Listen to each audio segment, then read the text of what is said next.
To be smart.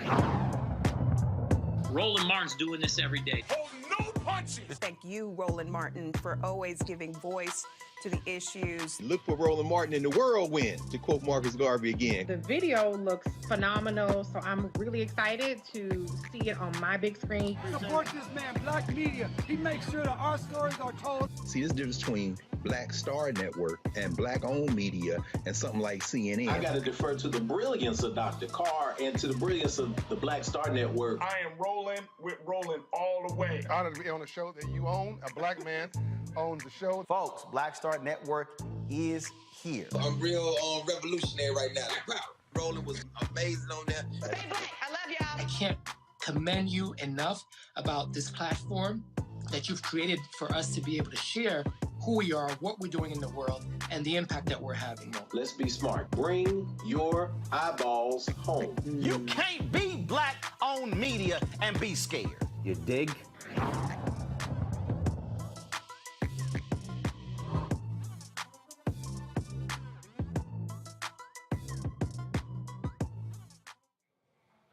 It's Monday, February 21st, 2022. I'm Ray Baker, sitting in again for Roland Martin, who is on his way back from Liberia. Here's what's coming up on Roland Martin Unfiltered, streaming live on the Black Star Network. A black man in Maryland is left paralyzed after encountering Prince George's County Police Department. His lawyer is here to tell us about the case. A black Florida teen is wrongly arrested for making threats to her school. A bully created a fake profile, and it took investigators almost 2 weeks to find out the girl they had in custody was being framed. Minneapolis is paying a black woman a 6-figure settlement after an officer pointed a gun in her face because the officer thought she might have a gun after seeing her gun permit in her wallet. And the fate of 3 white men who killed Ahmaud Arbery is in the hands of a federal jury in their hate crime trial. We'll have more. We could know who President Joe Biden is nominating for the Supreme Court this week. We'll discuss how some GOP members say Biden's promise to select a black woman is racial discrimination. And an organization is trying to make it easy for ex-convicts to re-enter society. We'll talk about the Returning Citizens Stimulus Program. In our Fit, Live, Win segment, we'll learn about a coalition trying to eradicate breast cancer in the black community. Plus, Brian Flores, you remember him? Well, he has a new job. It's time to bring the funk right here on Roland Martin Unfiltered, streaming live on the Black Star Network. Let's go. He's got it. Whatever the miss, he's on it. Whatever it is, he's got the scoop, the fact, the find. And when it breaks, he's right on time and it's rolling. Best believe he's knowing. Putting it down from sports to news to politics. With entertainment just for kicks, he's rolling. It's on go, roll, y'all. It's Roland Martin, yeah. Rolling with Roland now. He's funk, he's fresh, he's real, the best, you know he's Roland Martin.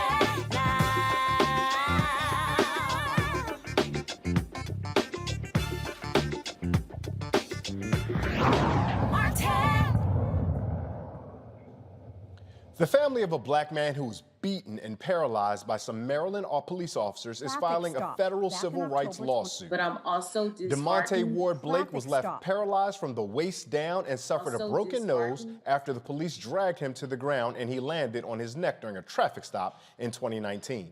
Blake's family says there needs to be policy changes in Prince George's County Police Department after consistent reports of excessive force by officers.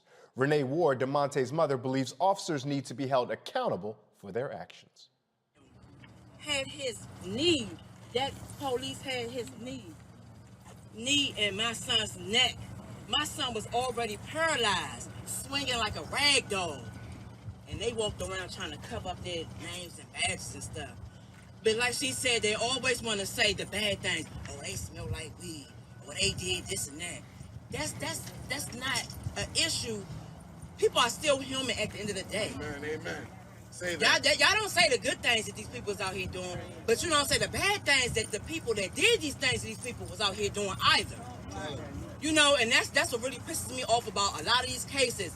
Oh, they was on the corner doing this. It don't matter, they're human. If they wasn't out there shooting up, bang, bang, robbing people, stealing and killing, so what if they did what they did? But they still was not bothering nobody at the time when the people that destroyed these people's lives and these family lives did this. One of the officers involved, Bryant Strong, was charged with second-degree assault, misconduct in office, and reckless endangerment from the incident. Malcolm P. Ruff, the Blake family attorney, now joins me from Baltimore. Malcolm Ruff, thank you so much for joining us here again on Roland Martin Unfiltered. Thank you, Brother Ray. Again, it's a great honor to be back with you guys. I appreciate you all allowing us to highlight this very important case. I do have to say, the photograph that I just saw, I know for certain is not Officer Strong. He is a white officer of the Prince George's County Police Department. Well, that's one of the things I wanted to get into our conversation with. And some viewers who are consistent watchers of the show may remember you from last week for your federal lawsuit against Prince George's County Police Department and the work you're doing there. And we talked a little bit about black officers, white officers, but you all are making the case that although this particular officer is a white officer, this is an institutional and systemic failure of Prince George's County. Is that a correct understanding? Yes. Our lawsuit that we filed today is a comprehensive indictment of the Prince George's County Police Department and their condonation, they're allowing, almost facilitating, and in some instances, you could even argue that they encourage this type of brutality throughout their police department. There are dozens of instances of police brutality that are listed in this massive lawsuit, 40 pages just of hatred, racist acts, unconstitutional acts, and very much sincere violations of constitutional rights of citizens of Prince George's County. This lawsuit is going to hold this municipality accountable for what happened to DeMonte, because that condemnation, they're facilitating excessive force throughout the department in a widespread manner, is what led to DeMonte's demise. It's what led to him being maimed. It's what led to his spinal cord being flattened and him being declared a permanent, nearly complete quadriplegic for the rest of his life. He lived for 653 more days in what we would describe as living hell. And that's why justice needs to be brought in Prince George's County to his family and to the community. One of the things I'm curious about, Mr. Ruff, is this idea of lawsuit against the Prince George's County Police Department and the municipality of Prince George's County. But I'm also looking at your lawsuit and seeing that you're naming Bryant Strong individually. Do you think the individual component will be a more useful deterrent for law enforcement officers who violate? Because I presume otherwise it's just the municipality or the department on the hook, and that individual officer, if they're not facing any criminal charges, don't hold any liability. Well, legally, we have to be able to prove that this officer used excessive force in order to pierce the veil that municipalities have in federal court and their immunities that they have. One immunity that they do not have is if they have a pattern in practice of unconstitutional behavior throughout their department that they are not addressing.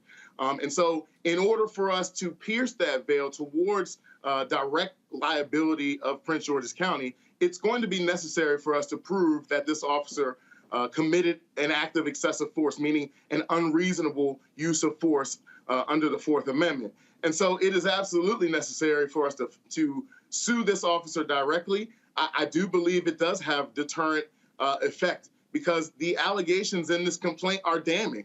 We allege that this officer intentionally slammed DeMonte on his face so hard that he broke his C4 neck bone in half.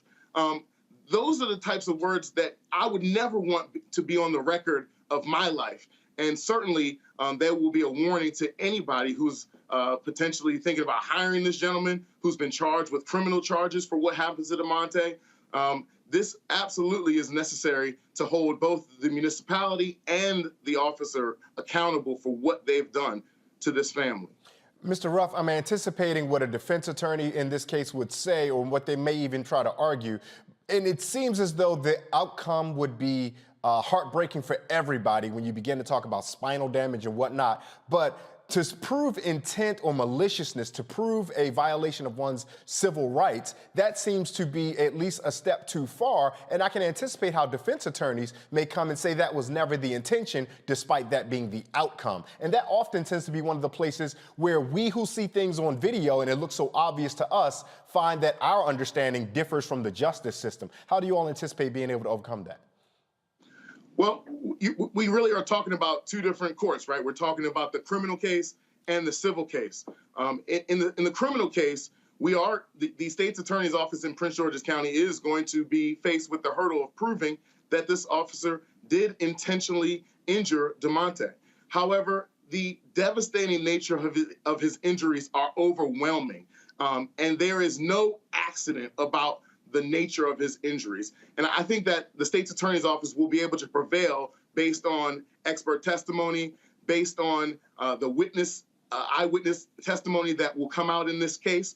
And then when we go over to the civil case, we're talking about a different standard. We're talking about an objective standard that is not viewed in 20/20 hindsight, but how would an objectively reasonable officer handle this situation based on the totality of the circumstances? So if we look at the facts of what happened to DeMonte, he was handcuffed behind his back and being searched up against a squad car when he was slammed to the ground. There was nothing about those circumstances that made DeMonte an immediate threat to anyone. So the use of force, taking him to the ground in the manner that he was taken, while he had no ability to protect himself or to catch his fall or to stop himself from having a catastrophic injury and being made an invalid for the rest of his life, there's nothing reasonable about that. And I believe a jury will absolutely be able to see through any potential defense that the county may try to assert or the officer may try to assert. This was unreasonable, point blank, period. And it's every black mother's worst nightmare.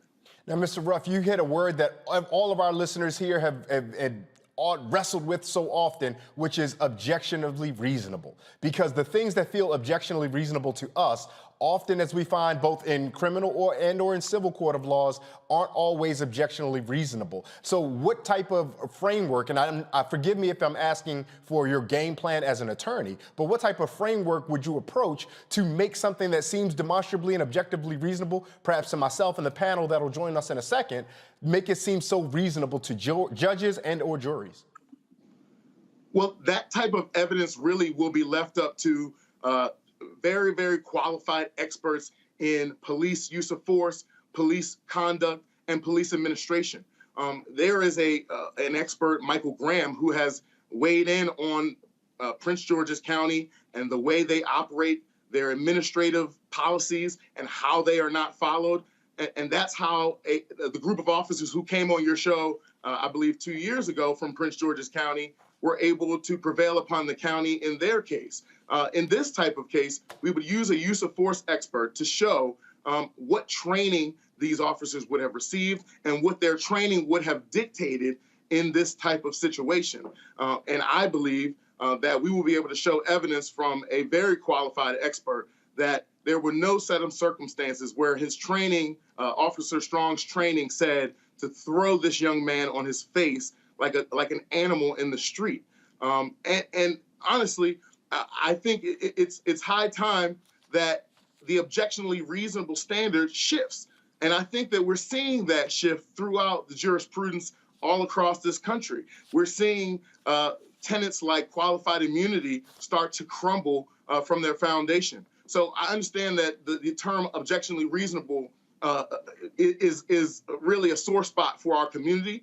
But I think that with the actions that we take in the advocacy community, in the legislature, in the courtroom, that innocuous term is shifting into the favor of justice. I'm going to go to my panel in just 1 second, but before that, one last question, as briefly as you can answer this, Mr. Ruff. What is the relationship between a civil case and a criminal case? Does one have to proceed before the other? Is there evidence or information that may be presented in one that can be used in the other? What is the relationship in that situation?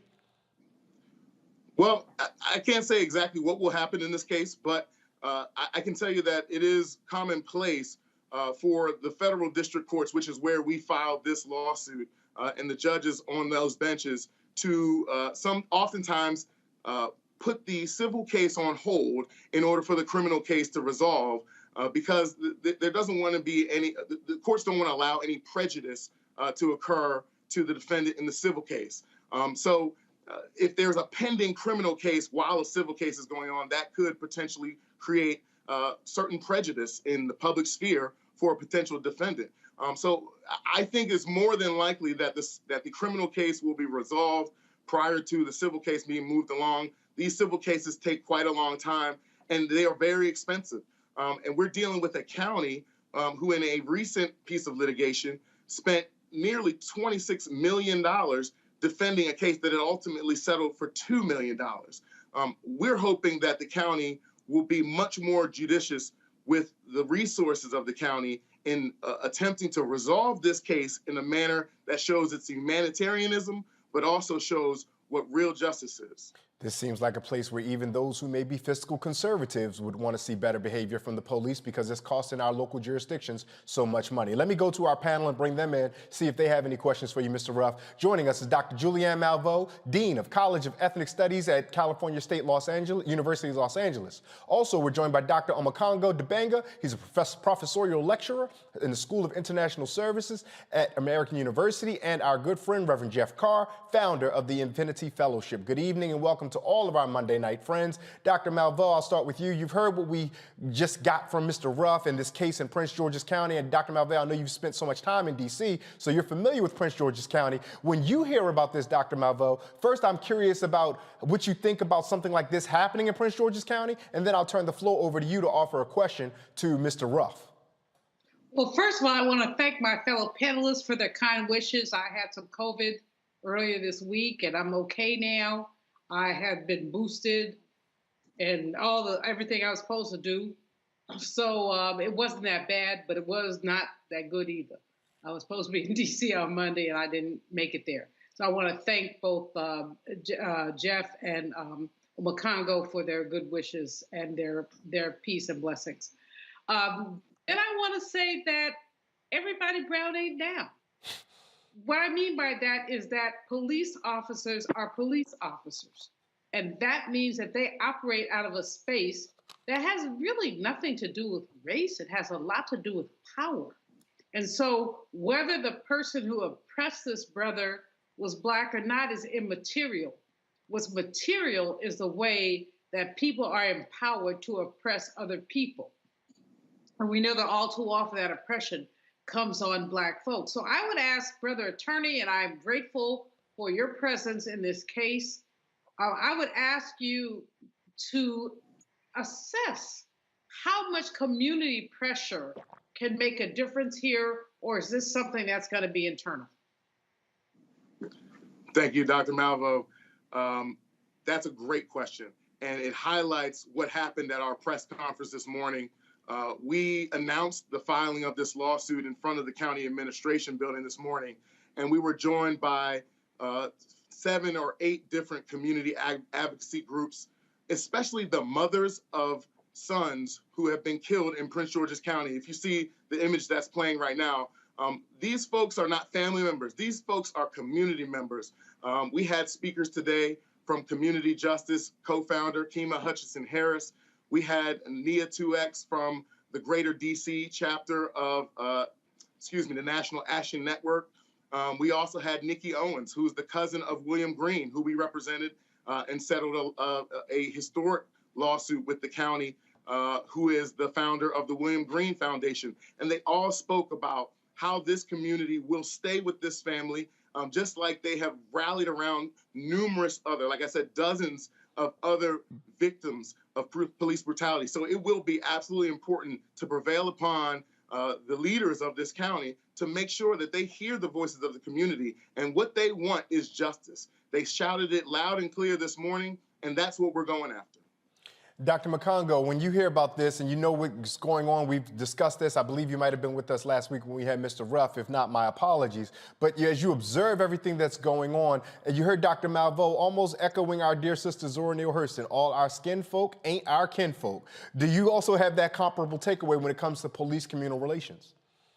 Oh, most definitely. I mean, and first of all, Dr. Malveaux, so great to see you for sure. Great to have you back. And I wasn't on when you talked about this last week, but when you see what's going on, I live in D.C. and I'm a business owner in Prince George's County. So these stories are all too familiar to me, and it's just very scary. And so when we talk about, this pattern, it really doesn't matter. It comes down to this power that Dr. Malveaux was talking about and this idea. And I was wondering, Mr. Ruff, when we were watching the video, who was that? The guy with the picture of somebody else saying, "We miss you." I'm like, didn't DeMonte survive? But you're sitting here talking about these are other families that are dealing with the same thing every single day. And so absolutely, it doesn't matter if you're Black cop, white cop, the responses that we deal with in our community, especially when officers don't know our community, is the same. So Mr. Ruff, my question for you, I want to take it to President Biden. You see that we failed to get the George Floyd policing reform bill in place, and he has yet to issue his executive orders. I'm wondering what types of things do you wish he would put in place when he issues his executive order that will make it easy for you to do your job as it relates to tracking the patterns of these police and making sure that the punishments that needed to be doled out are all about justice and accountability? So I'll talk about two things that I think would create so much more transparency. We deal with locally in Maryland, the Maryland Public Information Act, but there's also obviously the FOIA Act, which allows for citizens and lawyers alike to request public records of any federal agency. Those requests are largely ignored, delayed, and curtailed to a degree that is almost criminal. I can think of at least 2 FOIA requests right now that I've had pending for months and months and months now, and there is very little to no recourse in attempting to compel that information to be handed over. So I would ask President Biden to lift the obstacles and the hurdles of getting public information and allowing us to take back the curtain and see how the sausage is made. That's the only way that our communities will ever trust the police. And then another piece of legislation that was offered in Maryland last year, I talked about the Law Enforcement Officers' Bill of Rights being repealed. All types of legislation like that, codified bargaining agreements that are codified into law, should definitely be nixed. But also, there needs to be a duty to intervene compelled upon other officers that sit and idly watch other officers brutalize our citizens and our kinfolk. So I think those are the two pieces that President Biden could think about that would create that much more transparency and that much more safety for people as they're dealing with law enforcement. It's fascinating you say that, Mr. Ruff, about the duty to intervene, because we're going to talk a little bit later in the show about Ahmaud Arbery and his killers. And we found that throughout the United States, there have been a number of Americans, particularly white people, and particularly when they observe black people, who often find themselves and find the motivation to intervene in those instances. But to your point, Mr. Ruff, our law enforcement officers who may see something that goes beyond the pale, they are reticent to intervene. Reverend Carr, I want to bring you in on this conversation. And I'm curious, Reverend Carr, about the local organizing work that you have done. Because one of the things that Dr. Dibanga asked about was federally, what could we do? And I thought that was valuable to the conversation, but I'm interested in also looking at what we do locally. And so what are the ways, first, obviously I'm asking you this, and then once you've answered, please feel free to offer Mr. Ruff your question, but what are the ways that local activists help drive police to behave in better ways? And then feel free to, as I said, ask Mr. Ruff whatever question you might have. Sure. First, thanks to everybody. It's good to see everybody here. Good to see you, Ray and Dr. Omekongo. And of course, Dr. Julianne, we're never the same without you, but it's great to see you here. You're lighting up the screen as usual, and we're glad that Radiant Health has visited you and it's manifest. Brother Ruff, it's great to hear that you are on the case here. If I have to deal with a battle between Officer Strong and Attorney Ruff, I'm going Ruff, because I do speak that you're going to have a victory in this. When we talk about what's on the ground, yes, sir, we're speaking it in advance. We speak things into existence, and then we back it up with action, right? So when we think about locally here in Nashville, 2018, 2019, there was a movement to have community oversight. There was a group that was formed, a coalition called Community Oversight Now. A few weeks ago, Joy Kimbrough, who was involved in that, attorney Joy Kimbrough, and tons of activists, many groups, partnered to put a referendum on the ballot here locally so that we could have a community oversight committee that would be charged with basically policing the police in an independent way. It overwhelmingly passed and was put in place a few years ago. Now, that said, that was the short-term victory. Little did we know that there were going to be obstacles presented, that the police were not going to cooperate with the committee, that they were not going to give the committee subpoena power, that they put the force of Metro government at the table to say, how can we do everything we can to preserve the culture of law enforcement? It's important that we understand that, as Brother Ray's shirt is telling us, culture is not for sale. We understand, though, that when we're talking about law enforcement, we're not talking about skin color anymore. We're talking about a system. And a system built around a culture is very, very real, and it's very, very powerful. The root word of culture is cult. There is a cult of blue. There is a cult of the nomenclature. There's a cult of actions. One of the things that Brother Ruff said that was important was, how would an objective and reasonable officer had handled this? We are existing in a culture where, as it pertains to Black people, we are not seeing objective and reasonable handling of Black people, period, in the system. So when we say that we've got to organize, we've got to keep the noise going, we also have to put laws in place, but we also have to make sure that we can recoup things. We can recoup some kind of restitution when these laws are violated. And so I congratulate you for the work that you're doing there and for what we're hearing, even the energy out of Sister Renee. Renee vibrates with my wife. My wife is very social justice oriented, and when something goes wrong, with her kids, she says, "Listen, I'm not going to hold it. I'm not going to be cool. I'm not going to pretend that I'm in a forgiving space. I'm going to tell it like it is." We're seeing this energy coming. Prince George's County, unique situation to talk about this culture. 59% Black, 21.2% Hispanic or Latino, about 11% white, and yet still operating, backing up the culture of law enforcement, which is against our best interests. Let me ask a simple question for people who hear the $75 million and they say, wow, where does this come from?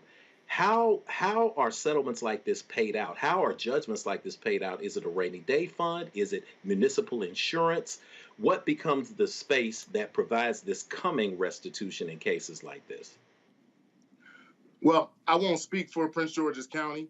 I will say that each municipality decides how they want to deal with their risk and their liability as it comes to dealing with law enforcement. So certainly some municipalities may self-insure themselves through pools of insurance. Some municipalities may use taxpayer dollars to pay for these types of settlements. I can't tell you what Prince George's County would do in trying to determine how they will address this, but I will say this.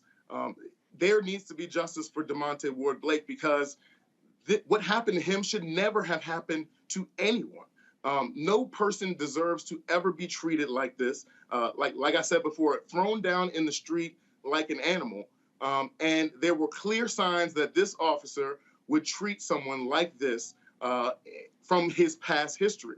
We will discover as this case goes along, I'm sure, that there were instances in the past where this officer decided to use unreasonable force and it was ignored. And case in point is that internal policies within the Prince George's County Police Department that were supposed to flag officers like Corporal Strong who used force on a very consistent basis were completely ignored. That was actually evidence that was admitted to in another case where Black and brown officers sued Prince George's County. I think I mentioned it earlier in the segment. And the chief of police and other high-ranking commanders had to admit that they simply just were not following their own principles that were designed, again, going back to assess their risk and to ensure that all of the communications and contacts with county residents was within constitutional parameters and was fair and just for the sake of the fact that that's how we all deserve to be treated. Indeed. Mr. Ruff, we are so grateful for the work that you're doing on this, and we hope that you will stay in touch with us, both on this particular issue and as we move forward with whatever upcoming developments may be, and our lips to God's ears. But in the event another one of our people are victimized, that you and the firm that you're with are on the front lines doing that good work. Let folks know how they can find and follow you if they're looking to find or follow any of the work that you and your firm are doing or want to keep abreast about the resolution of this particular case. Absolutely. We look forward to championing the fight for civil rights, the new civil rights movement here in Maryland. We join with all of our colleagues across the country who are fighting this fight. Me and my senior colleague, Billy Murphy, the legend of Baltimore. He's been practicing for over 50 years. And you can follow us at our website, www.murphyfalcon.com, or you can follow me on Instagram. I'm brother_Malcolm ESQ, or on Facebook, is my name, which is Malcolm Ruff. I appreciate you all. I hope you all stay abreast of what's happening in Prince George's County, because we absolutely need the spotlight to be shined on these egregious violations of our people's civil rights. Yes, sir, and we thank you for that work. Have a good evening. That is Attorney Malcolm Ruff. Now, we're going to talk about another story that's going to keep some of our interest, and we're curious about what's going on here, so let me tell you about that. The family of a Black Florida teen who was bullied for months, falsely accused of threatening her school, and wrongly detained for 11 days in a juvenile detention center is filing a lawsuit against the charter school and a social media company. One of Nia Wim's former classmates at Renaissance Charter School created a fake profile impersonating her, threatening to bomb the school and kill others. A teacher reported the threat to the police, and Wims was arrested. Wims denied making threats, and her family gave police her iPad as proof. Now, after nearly 2 weeks, Pembroke Pines police investigators realized that the IP addresses did not match Wims. They tracked the 12-year-old who it did belong to down, charged the student with written threats to kill or do bodily harm, and falsifying a police report. The lawsuit blames the social media site for not giving the police access to the accounts at the beginning of the investigation, and the school did not do anything to stop the bullying. Now, the school responded by saying this: "Our highest priority remains the safety and security of our students. We always have and always will take all appropriate actions to ensure our students and staff are safe. We are not at liberty to discuss any private student issues, and we do not comment on pending litigation." Again, we're joined by our panel, Reverend Jeff Carr, Dr. Omekongo Dibanga, and Dr. Julianne Malveaux. Dr. Dibanga, I'll start with you. When you hear about this, it is terribly disheartening to know that the young person who was locked behind bars wrongfully and erroneously had to be done so in that way. I'm curious, and I don't want to play devil's advocate. Lord knows devil doesn't need an advocate. But I am curious, Dr. Dibanga, because you have this particular expertise that can help us. Did the investigators and authorities and the school, did they initially respond correctly, save perhaps for not looking at the young girl's iPad? Oh, absolutely not. And I would go further before all of this happened. Just the family had requested meetings as it relates to the bullying that was taking place before she was eventually taken out of the school. So from the beginning, there were failures because these schools have a tendency to not listen to our children who are speaking up on these issues. So they were failures at every step of the line. Now, once we get to the point where we got this fake social media posts and so on and so forth, it doesn't take 2 weeks to figure this stuff out if you care enough about addressing the concerns and the needs of our kids. And if they're saying we'll do an investigation, well, she can just rot and just be, locked up and deal with these particular issues, that's another failure of the school. And I deal with this constantly, whether I'm talking in public schools or private schools or charter schools. The ability to not listen to parents, especially Black parents, when they're bringing up real issues is real, and it happens too often. And it's not until something extreme happens like this, then people start paying attention. So the school can make its announcement that our first priority is the safety of the school, but what about the safety of this child? The family offered to be able to give up the iPad to be able to do this investigation. It doesn't take 2 weeks, regardless of what the social media company does. You have a tech department in your school. You have police resources as well that you could have used to figure this out. They just did not care. And though this sounds like an extreme example, we have minor examples of this happening every single day where our children are not listened to. And also coming out of COVID, our kids are dealing with more mental illness and stress as they're coming back into schools. I'll be in a school tomorrow, for example, and the girls are dealing with issues getting back into school more than the boys are because there's issues of like physical appearance and how you look after being quarantined for so long, and the mental stress is real. And so what's going to happen with this child having to deal with this experience that didn't have to last 2 weeks? They failed her in the beginning. They failed her throughout the beginning of this process, and they're failing her now. And the family deserves better than this. Reverend Carr, when you hear Dr. Dibanga talk so passionately about how the young girl was failed, were there any spaces where we could have intervened to prevent this from happening the way it did? Oh, sure. But again, it goes back to your shirt, and it goes back to the conversation that we had in the last segment. It's about the culture that you create, and it's about the culture that you create in a school. My wife has founded over the last 11 years or so 4 different PTOs at school, because we were involved in schools that didn't have a PTO or had a PTO that was not functional because the principal felt, in some cases, we've got great principals now, but the principals felt as if they could run the school without parental engagement and without parental involvement beyond rubber stamping. That's a poor culture for a school environment. We go and we advocate for young people. I remember just last semester having to advocate for a family because a small child, a boy, middle school age, came to school on banking day and actually paid another large child a small amount of money that he was supposed to put in the school bank to beat up two young black girls.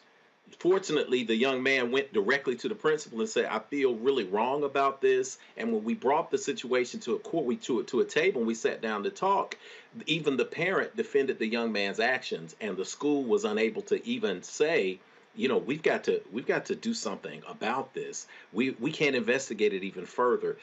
We have to create cultures in schools where kids are believed, where they are protected from bullying. The pressure now is a whole lot different than it was when I was growing up. I grew up in a culture where if you had a bully, you were sent back to school and you were sent to fight the bully and there was no problems. But I also didn't grow up with Instagram. I didn't grow up with Facebook and Twitter. I didn't grow up with TikTok. When you watch your children deal with the pressures that they're dealing with on these social media platforms, you recognize we are living in a new era.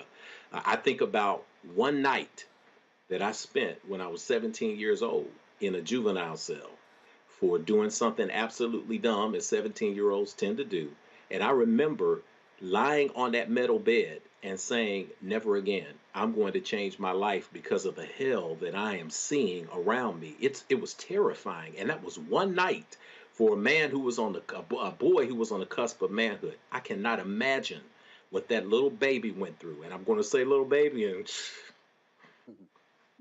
y'all forgive me a second, man, because I got a daughter that'll be 13 this year. And my youngest daughter is 10. My oldest is 27. So when you think about a culture that will not protect, especially our little girls, then guess what? We've got to step up in these spaces and make sure that they're protected from a parental space, from a school space. The school is liable for this. As Dr. Omekongo said, listen, you could have gotten the iPad immediately. You could have gotten to the bottom of this in 24 hours. You could have called a tech specialist with the school system. They could have helped intervene with the police. And this is not rocket science. To let a little girl sit in a juvenile cell for 11 days, it's unbelievable. It's immoral. And absolutely, whoever had any involvement in this, from the school administration to the local municipality to the police department, everyone should pay for this, and they should pay for it not only financially, but by creating a new culture in these school systems where our babies are protected. Dr. Malveaux, I don't even know how to begin to ask you this, but can you begin to theorize why or how the school system and police can all equally drop the ball? First of all, Black women and girls are seen as at the bottom of the totem pole. We're less than. We're simply less than. We're not seen as human. We've seen over the years videos of like a police officer grabbing a young girl by her braids. We've seen all of this. This hurts me to my soul because much of my work has been about uplifting Black women and girls. And when you see 11 days, as Reverend Carr has said, I mean, I was a horrible child. They used to just send me to juvenile to try to straighten me out. Anyway, and they get me there. My dad was an assistant superintendent of schools. They get me there. They get me out in about 4 or 5 hours. And by then I was scared straight for like another 2 weeks. So I can't imagine a child being put in juvenile for 11 days away from her parents. But Black women, you know, Ray, we're seeing the vitriol against Black women from the bottom to the top. We see it at the top with this crap that this Georgetown professor says a lesser Black woman is going to be considered for the Supreme Court. Give me a you-know-what break. Then we go to the attacks on Lisa Cook, a phenomenally accomplished economist who has been nominated for the Federal Reserve. And we see how she's been attacked as a Black woman with that idiot Tucker Carlson, who somebody just needs to give him a lobotomy, and that would probably solve some problems. When he says that, she's not qualified to teach principle of economics at community college, bull, bull duty. I mean, and so it trickles all the way down. And we do understand, and let me make it clear, the first sexual harassment case that was brought to the United States Supreme Court was brought by a sister named Michelle Vinson. And the case was Vinson versus Meritor. And it was a bank in DC called Meritor Bank, where they basically had men extorting sex from women and telling them they weren't going to keep their jobs unless they gave it up. And blessedly, the court found in Michelle Vinson's favor, but it took a couple of decades, and of course, who knows what happened to her. But here's the point. Black women have always been at the bottom of the totem pole. We've been sexualized, we've been marginalized, and so this is not surprising, but it's extraordinarily disturbing. And as Reverend Carr says, if you have young women in your life, and I'm an educator and was the president of a women's college, this hits you to your soul. It really does. What did this girl do? How did she feel? And how will she be impacted 6 months from now, a year from now? How will it change the way that she engages with the world? Everybody involved needs to be effing fired. Everyone. So sorry for stepping over you there, Dr. Malveaux. We are so thankful that you introduced the academic aspect about calling upon the history about discrimination cases, because the idea of a discrimination case making it to the Supreme Court is going to be very, very useful, and also is what we call in this business a bit of a segue, because our next guest that's joining us is going to talk a little bit about Brian Flores. Now, for some of you all who don't know, NFL coach Brian Flores, yes, the same one famous for the discrimination lawsuit against the NFL and 3 of the NFL's franchises, has a new job. It's not a head coaching gig, but he is coaching in the NFL. Flores will be joining the Pittsburgh Steelers as a linebackers coach. Mike Tomlin, the winningest Black head coach in the NFL history, made room for Flores. To talk more about this is the co-host of the Run Tell This podcast and a contributing writer for The Root, Keith Reed, coming to us from Pittsburgh, Pennsylvania. Keith, thank you so much for making time to join us here on Roland Martin Unfiltered. Always a pleasure. Always a pleasure to talk to you. Keith, I do know that you are a former past board member of the NABJ, so I know you and Roland like this, so forgive me if you're a little heartbroken that you got the replacement Roland in a seat with you today. That's all right, man. Me and you go way back, so we're good.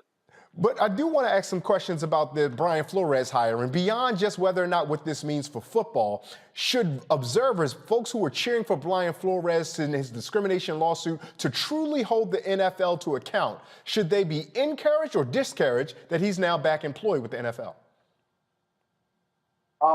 So I think it's kind of hard to really make a blanket statement about that, whether or not you should be encouraged or discouraged. So it's 2 things, right? It's a good thing that the Steelers, and in particular Mike Tomlin, are going to give this brother an opportunity to be employed in the NFL because it was clear, and he even stated in his lawsuit that he did not expect to work in the NFL as a coach again. So for him to get that call, for him to get an interview, and for him to be coaching in the NFL under Mike Tomlin is a great situation for him. Tomlin has never had a losing season, and he is definitely going to add a lot to a coaching staff and to a team that has aspirations to try to go to rebuild and go far in the playoffs after their franchise quarterback just retired. So that's a good thing for Brian Flores. In terms of whether or not it's good for the NFL overall and whether or not it means anything for hiring African-American coaches across the league, I don't know that it necessarily moves the needle. I mean, listen, it's Brian Flores is employed,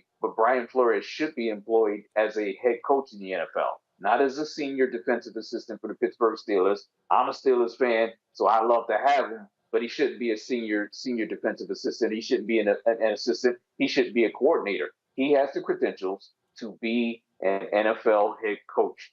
It's arguable that he should have never been fired, never been terminated by the Miami Dolphins. But even if he were terminated by the Miami Dolphins, some other team should have not only interviewed him, but interviewed him, took him seriously as a candidate, and made him an offer to be head coach. That didn't happen, and so he is in the situation that he's in. Mind you, he has not yet dropped that lawsuit and walked away from it. So it could be a situation where he coaches for the Pittsburgh Steelers while he is in litigation against the NFL for the entire season, if it comes to it.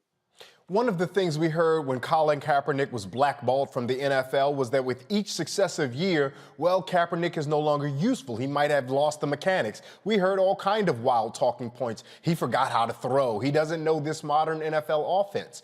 Does Brian Flores being employed this year, is it good that it keeps him around the game so at least no one can use that as a potential argument as to why he doesn't get hired several years down the line? I'll put a lot of stock into that. Brian Flores wasn't going to forget how to coach, and Colin Kaepernick wasn't going to forget about how to throw a football, right? Like, you and I could not touch a microphone for the next 6 months, the next year, the next 2 years. That doesn't mean that we're going to forget how to talk in front of a camera. I could put down the pen and not write, but it's my God-given gift to write. I've been doing it professionally for 25 years, and I've been doing it my entire life just because it's a passion of mine. So to say that Colin Kaepernick forgot how to throw a football, oh, he's been out of the game, that's not a thing that you lose. You go and see some of these retired guys. I mean, every once in a while you get a video of Brett Favre throwing the ball. Every once in a while you get a video of one of the Mannings who are retired now throwing the football. In a few years, we'll get a picture of Tom Brady throwing the football. They ain't forgot how to throw. They might not necessarily be able to do it at their advanced age in their upper 40s like they used to be able to do, but they're not forgetting how to throw a football. Colin Kaepernick didn't forget how to throw a football. Brian Flores isn't going to forget how to coach. So I don't put a lot of stock in that argument at all. If he were to take a year off from being a head coach and then get hired somewhere else as a head coach, I imagine he's going to stay up on what's happening in the game. He's going to stay up on the latest defensive schemes because he's a defensive-minded coach, and he's going to know enough to be able to walk in the door somewhere and coach. And that's whether or not he's linebackers coach this year for the Steelers, or whether he didn't coach this season at all. That's not an argument that gets made. That's not an argument that gets made when we talk about a John Gruden, who was away from coaching for a decade before the Oakland Raiders, now the Vegas Raiders, brought him back to coach, and we see how that ended, right? So don't give me the nonsense that if he was away from the game for a while, it might have passed him by. They don't say that to white folks when they come back to coach in the NFL after they take some time off. Bill Cowher's been retired for more than a decade, and every once in a while you still hear somebody talking about, oh, well, maybe old Bill will come back and coach. Maybe he'll get an opportunity, even when the man has said that he doesn't want to do it anymore. So don't run that with Brian Flores, and don't run it with Colin Kaepernick. One of the things I'm interested in is this particular organization that did hire him. As we alluded at the outset, Brian Flores' lawsuit is against the NFL, but also 3 specific organizations for what he says and alleges to be sham interviews. But in praise to the Pittsburgh Steelers, and to be fair, this just may be the Steelers are the best of a bad lot, but they are clearly the best because, as you alluded to, Mike Tomlin, a member of Kappa Alpha Psi, I'll give him that. Also, he's the head coach of that team, is ensuring that his staff, if I'm not mistaken, 10 of 18 assistants are African-American. They have also a multicultural, diverse staff, all the way down to the strength and conditioning coach. And it's a very good chance they may have an African-American general manager. Is the Pittsburgh Steelers perhaps the only team in the NFL that would be uniquely qualified to take on Brian Flores, someone who you just said could spend the entire year as an employee of that organization while in litigation against the league they're playing in? Oh, are they the only team that's uniquely qualified to do it? No, any one of these teams could have shown the moxie. Any one of these teams could have had the balls and just go ahead and say it to bring him on. And I don't think it really takes all that much balls to hire somebody who's qualified to do a job when you need somebody to do that job. But no other team did it except for the Pittsburgh Steelers. And I felt it important to point that out in what I wrote for the Root, that a lot of folks were writing about Brian Flores in the context of his lawsuit, but not really taking a look at what was happening with the Pittsburgh Steelers. So a little bit of context. the Steelers have a history. And again, I am not trying to hold the Steelers out as a franchise. If you don't like the NFL, if you believe the NFL is inherently racist, I'm not trying to disavow you of that. But I will say that there is one franchise in the league that does have a long history of being pioneers on race or on moving the ball forward, so to speak, on race. And that is the Pittsburgh Steelers. The league's Rooney Rule, which has come in for criticism rightfully, but the establishment of the rule in and of itself was named because the former chairman of the organization, Dan Rooney, put that rule forward. Dan Rooney was a Republican his entire life until he supported Barack Obama for the office of president, and then served under Barack Obama as the United States ambassador to Ireland. This is a team that pioneered going after players in the 1970s, in particular in the 1974 draft. They built a dynasty by going down south, by hiring an African American reporter at the Pittsburgh Courier, a black newspaper, sending him down south to scout players at HBCUs, and they managed to land several Hall of Famers in the 1974 draft that became the nucleus of what we now call the Steel Curtain defense, and the nucleus of a dynasty that won 4 Super Bowls in the late 1970s. So that history, and then you talk about Mike Tomlin having been the longest tenured. He was the youngest head coach to win a Super Bowl at the time that they hired him. He was the youngest head coach in the NFL at the time that they hired him. He's been to 2 Super Bowls, won one. He, in 15 seasons coaching this team, he's never had a losing season. And as much as people around here in Pittsburgh and nationally talk about Mike Tomlin being on the hot seat, the Rooney family hasn't walked away from him, and it's never been even a whisper, at least from inside the building, that Mike Tomlin may not have job security. So if there was a team that was well positioned to either take the heat, whatever heat there may come from the other owners in the league about hiring Brian Flores, or a team that may be in good position to kind of smooth this over and say, hey, we'll take him on, we'll bring him in, it would certainly be a team that has that track. Well, you laid out a number of reasons about why the Pittsburgh Steelers would be able to absorb whatever media attention, or from some areas of media, negative attention that would come from this hire. But you also illuminated that anybody could have brought him in. Anybody should have had the infrastructure to do it. So beyond the Republican Mr. Rooney, beyond the family having the Rooney Rule, beyond the family choosing to bring in black players when that was really an exploitation of a market inefficiency, beyond all of these things, why was Pittsburgh the one who was there? Is it simply just Mike Tomlin and the Rooneys are just committed to finding excellence regardless of the circumstances? So we had a local writer in our market at the Post Gazette, I think it was Paul Zeiss, a few days ago, who wrote about this, and he said that at present, with the exception of Art Rooney III, that Mike Tomlin is currently the most powerful person in the Steelers organization. I mean, think about that. With the exception of the owner, not the general manager, but Mike Tomlin is at present, at least in the eyes of this one writer who covers the team, the most powerful person in the organization. And so he has a lot of latitude to be able to make decisions like this, which is not to say that he can do it unilaterally, that he can do so without going to the Rooney family. But certainly, there's probably only one other person in that building that he may have had to have a conversation about, and that is the ownership group. And so when you have a situation like that, another one of the things that I wrote about in my piece to the root on this is that when you empower black executives, and this is taking a step back from football, right? We can have that conversation in our line of work in media. We can have that conversation about big law firms. We can have that conversation about big consulting firms, big accounting firms, whatever endeavor you're in, whatever industry you're in. When you empower black executives, when you empower women executives, when you give people who are qualified to the opportunity to build a track record and to be successful, those people tend to bring other people along with them and give them a shot to either have their first go round as a defensive assistant or a defensive coordinator, or as a partner in a law firm, or as the editor in chief of a paper, or whatever the case may be. or give them the opportunity that they may have been looking for. Maybe it didn't work out in one place, as is the situation with Brian Flores. It didn't work out in Miami, but certainly he's been given now the opportunity to have a second shot. And that's because Mike Tomlin is the head coach of this football team, and Mike Tomlin is empowered to give him that opportunity with very few reservations and very few checks and balances on that power outside of the ownerships. I am a native of Baltimore. I've never played for the Baltimore Ravens, but I've cheered for them several times. And I am a member of Phi Beta Sigma. Ain't nothing about me that's excited about cheering for a Kappa that coaches the Pittsburgh Steelers.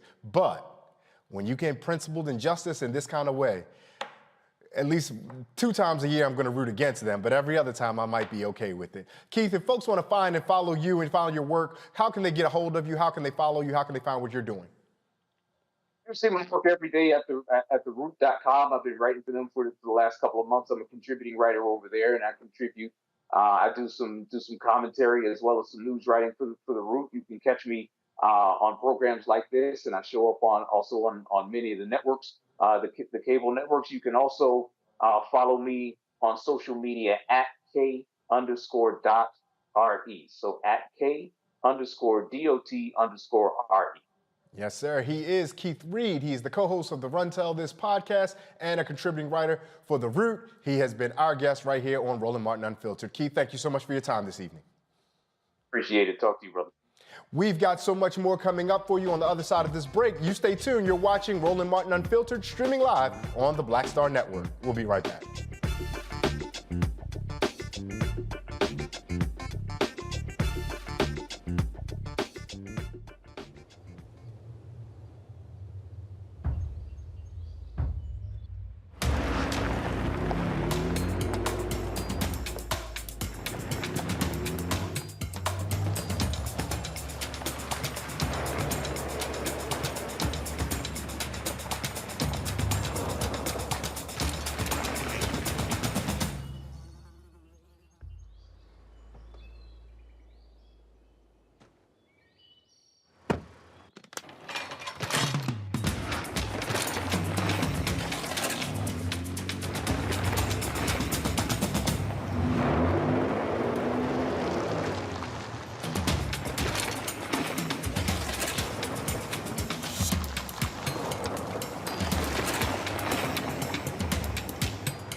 On the next Get Wealthy, make the shift from earner to owner and achieve the level of success that you desire and that you deserve.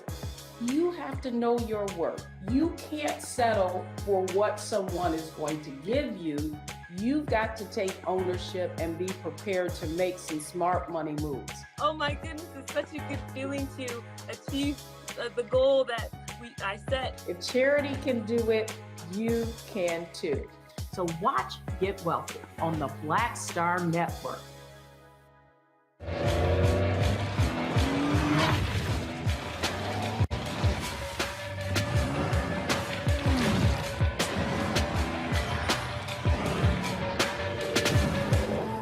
Pull up a chair, take your seat. The Black Tape with me, Dr. Greg Carr, here on the Black Star Network. Every week, we'll take a deeper dive into the world we're living in. Join the conversation only on the Black Star Network.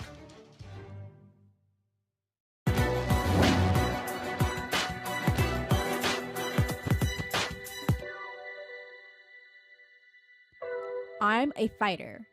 Nobody has ever bought me or bossed me. Congresswoman Shirley Chisholm.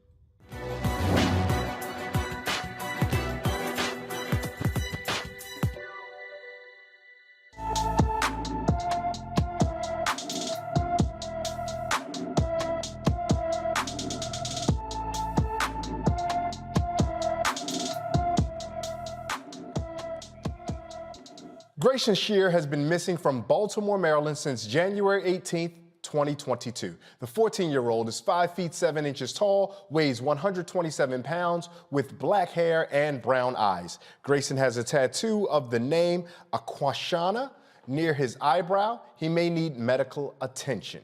Anyone with information about Grayson Shear's whereabouts, please call the Baltimore City Police Department at 410-396-2359. We've got some headlines for you and updates in the trial of Ahmaud Arbery. A federal jury of 8 white people, 3 black people, and 1 Hispanic person has now begun deliberations in the trial, not of Mr. Arbery, but of the 3 white men who chased and killed Ahmaud Arbery. During the closing arguments today, the federal prosecutor told the judge the convicted murderers acted out of, quote, pent-up racial anger, close quote, and should be convicted of hate crimes. The defense attorney said Arbery was fatally shot in self-defense and had acted suspiciously during previous trips to the neighborhood. Arbery was chased by 3 white men for about 5 minutes on February 23, 2020, through a South Georgia subdivision. Also, one of the 3 former Minneapolis officers on trial for violating George Floyd's rights told the jury at one point Floyd didn't look right. Thomas Lane testified he thought Floyd was doing okay while handcuffed, face down on the street with Officer Derek Chauvin's knee pressed to his neck until paramedics arrived and turned Floyd over. That was the first time Lane got a look at Floyd after the struggle. Before that, as he held Floyd's legs, he thought he saw Floyd's chest rise and fall. Lane told the jury he believed Floyd still had blood pressure based on the appearance of veins in his arms. And also, last month, President Joe Biden said he would be announcing his nominee to replace retiring Associate Supreme Court Justice Stephen Breyer by the end of this month, which means we could know his pick this week. Now, Biden has not shied away from his promise to put forward a black woman for the post, but Texas Senator Ted Cruz says Biden's promise is, get this, racial discrimination. Supreme Court, the White House said on Friday it still plans to make an announcement on a nominee by the end of this month, which means, based on the calendar, that could be in a matter of days. The president is on record saying he's committed to putting forward an African-American woman. Yet you have firmly disagreed with this idea. At one point you called it offensive. Another point you called it insulting. Does that make you an automatic no on the nominee? Well, listen, Democrats today believe in racial discrimination. They're committed to it as a political proposition.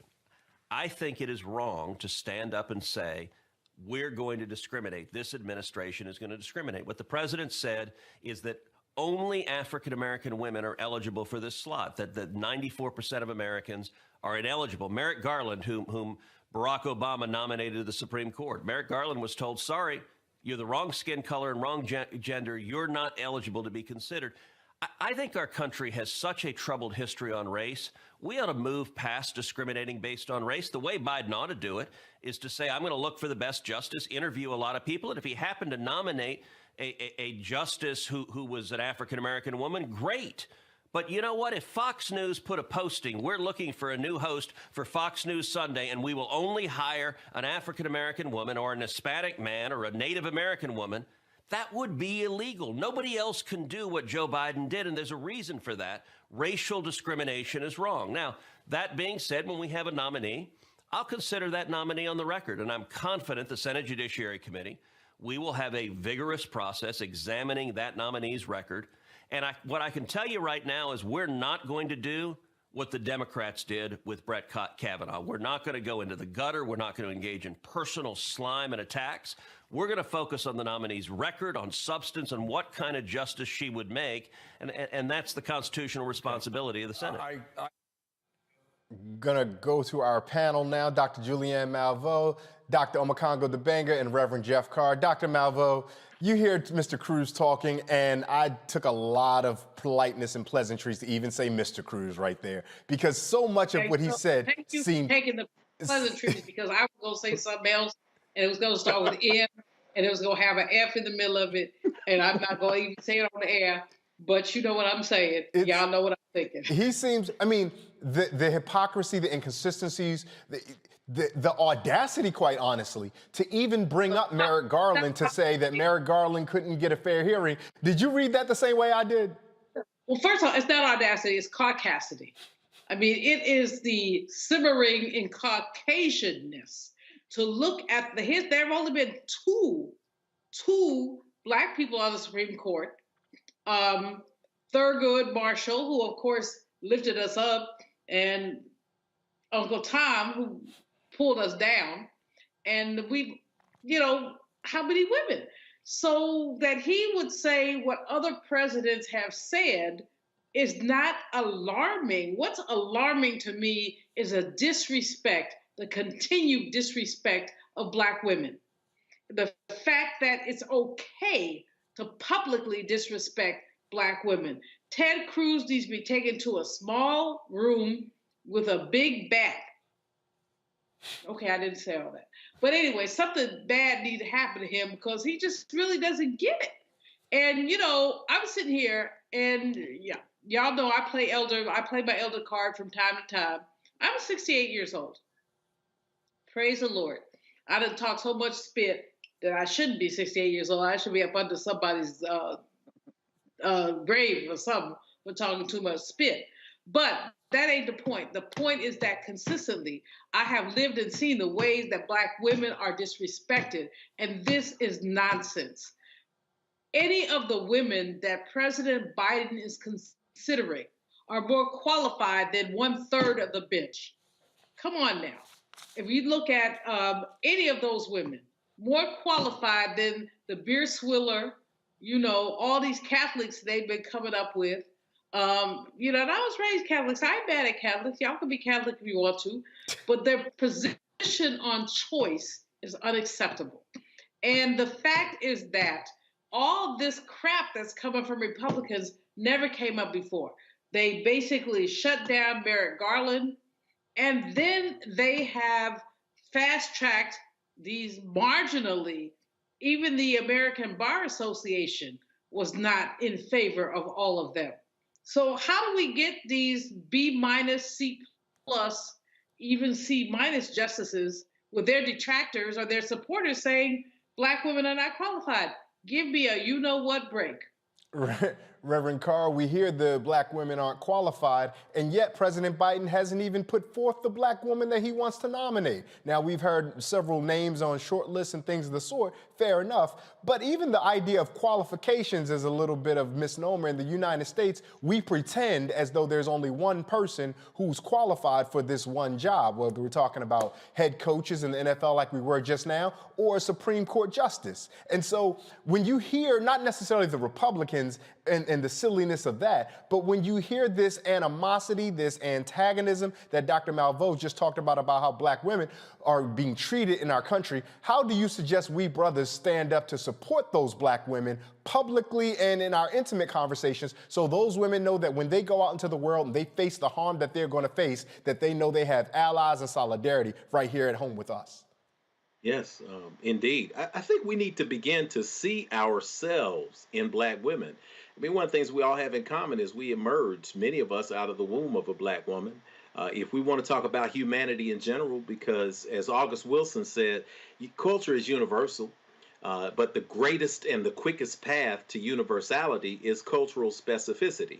So in other words, by me telling my story and being authentic and connecting, then everybody gets to find themselves. And if we use that, we take that and overlay it on human culture, we all historically emerged from some Black woman's womb in Africa. So we're all just various shades of some kind of African going back millennia and millennia. That said, when we see ourselves and we see our connection to Black women in a very powerful way, we naturally stand up and we naturally bust out laughing when we get to see people like Ted Cruz being taken seriously by anybody. My mother had a term. It was a word that she used to use when we were coming up. And she used to see foolishness. And it's a word, it's one word. We thought it was one word, but it was ain't nobody studying. And this word, ain't nobody studying, was a very powerful word. And I want to invoke it now and say, ain't nobody studying Ted Cruz. Ain't nobody studying Fox News. Ain't nobody studying people who get up and commit the most egregious acts of racial discrimination and then attempt to convince somebody with a straight face that somehow nominating somebody, right, exactly, nominating someone, and it's beautiful. It's beautiful because if you study comedy is most funny when you have someone who is being silly and someone who is able to play straight. And if you've seen any show that was brilliant, whether it was In Living Color, whether it was the Carol Burnett Show, whether it's Saturday Night Live in its best years, you always found people who were able to keep and hold the straight face when they were saying something really comedic. I think Ted Cruz is really studying to be a comedian because he can sit there on Fox News and say something so egregiously upside down and insane and say it with a straight face. I think this man has a future in comedy. I wish, I speak that Fox News would say, I'm going to hire a bunch of black people. I wish that Fox News would say, I'm going to get some conscious people on here who are going to align themselves with history and not just make up things and say them over and over again and hope that by saying them over and over again, people are going to actually believe me. No, it doesn't work that way. And the reality is, as Dr. Malvo said, throw a rock, because when we don't hear this when you talk about Clarence Thomas. So we're glad we got diversity on the court. We've got Clarence Thomas. We've got a black male. You see, when we're serving their interests, then we don't hear this. But if there's an outside chance that we will have someone in place that will manifest the things that we expect, freedom, justice, equality, equity, and making sure that the Constitution is followed, then all of a sudden we get sidelined by this red herring of so-called black racism, and we're not paying attention to it. Ain't nobody studying you, Ted Cruz, because you could throw a rock. I wouldn't say throw a rock. You could throw some flowers or something gentle or some tissue, a box of tissue on any court space in the United States of America, and you could hit 5 black women in the courtroom, and all 5 of them will have qualifications exceeding yours. You will have 5 of them whose qualifications are unparalleled. You can pick 2 or 3 of the people whose names have come up. Ketanji Brown Jackson, Leandra Kruger, J. Michelle Childs. Each one of them has credentials that are longer, that are stronger than every nominee that's currently on the court. So we don't play games with you anymore, Ted. I just look at you and I say, man, I turn to the comedy show.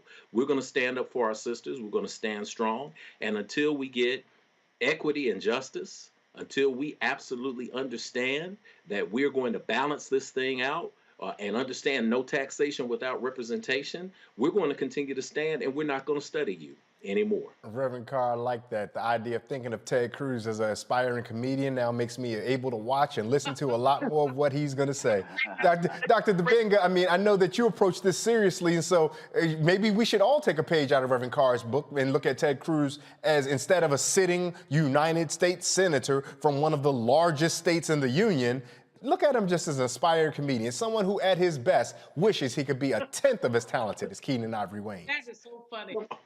Well, shoot, as long as we're laughing him out of office, Yes, we can that's it. see him as That's comedic as we want, as long as he is being laughed out. I mean, look, this guy, I mean, the audacity to even bring up Merrick Garland. But, you know, he can do that in a country where so many of us have short memories. Because people who don't live this life, who don't talk about this stuff every day, they're going to take that and be like, oh, this happened to Merrick Garland as well, Obama's nominee, because people don't know how to do not even basic research on some of these issues. But the fact of the matter is, you know, the hypocrisy is glaring and obvious. Republicans had nothing to say when Ronald Reagan said that he was going to put a woman on the Supreme Court. They had nothing to say when President Trump said that he was going to put a woman on the Supreme Court with like 28 days to go before the election happened. They had no words. They were all in praise. And when we talk about qualifications, I was listening to the Joe Madison show a couple of days ago, and Representative Al Green was on there. And you know what he said? He said that out of the 115 Supreme Court justices that we have had, 40 of them were not lawyers. And get this, 5 of them did not have an undergraduate degree. Come on. So we had 5 Supreme Court justices with a high school education. Come on now. And you saying, you know, you talking about these women aren't qualified? Seriously? This was what they do. They have nothing better to do than to poke at strong black women and do anything to get them off their game. But I got news for you, Ted Cruz. These sisters who Biden has on tap, they done seen it all. They done heard it all. They done went to sleep hearing it all, woke up hearing it all, and there's nothing you can do to faze them. This is going to happen. And in the case of sisters like Judge Ketanji, we had Manchin and Sinema who had already voted for her confirmation just a few months ago. So this is going to happen. Y'all can do all your talking and yapping, but we are going to see a sister on the Supreme Court. Look, we have our Jewish brothers and sisters who make up 2% of the population, but I believe have had 8 Supreme Court justices over the years, and it's beautiful. There's no complaints. We're looking for the same type of representation with our numbers being in the teens as it relates to proportionality. So I say go for it, Biden, go hard, or don't go at all, and we're going to support these sisters in any way, shape, or form. So Cruz, we laughing, but we're going to be laughing you out of office. We're going to laugh, and we're going to laugh you out of office, and I appreciate that. I appreciate having the academics. Go ahead, Dr. Malveaux, one last word on this. One quick thing. We can't get into the trap of comparing these sisters to each other. Whoever we get, we're going to be happy about. I mean, I think that the right wing is going to try to say this one is better than this one, and Lindsey Graham and that other Tom and the Senate, they have their favorite. No, we want a sister. All the sisters that have been mentioned are qualified. We're not going to get into that trap. That's right. Yes, ma'am. Thank you so much. We're going to take a quick break. You're watching Roland Martin Unfiltered here on Streaming Live on the network. We'll be back with so much more.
Hi, I'm Dr. Jackie Hood Martin, and I have a question for you. Ever feel as if your life is teetering and the weight and pressure of the world is consistently on your shoulders? Well, let me tell you, living a balanced life isn't easy. Join me each Tuesday on Black Star Network for A Balanced Life with Dr. Jackie.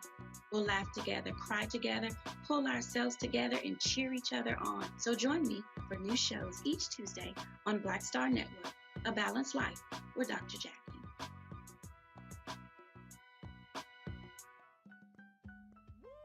We're all impacted by the culture, whether we know it or not. From politics to music and entertainment, it's a huge part of our lives, and we're going to talk about it every day right here on The Culture with me, Faraji Muhammad, only on the Black Star Network. Hi, this is Essence Atkins. Hey, I'm Deion Cole from Blackish. Hey everybody, this is your man Fred Hammond, and you're watching Roland Martin, my man, Unfiltered.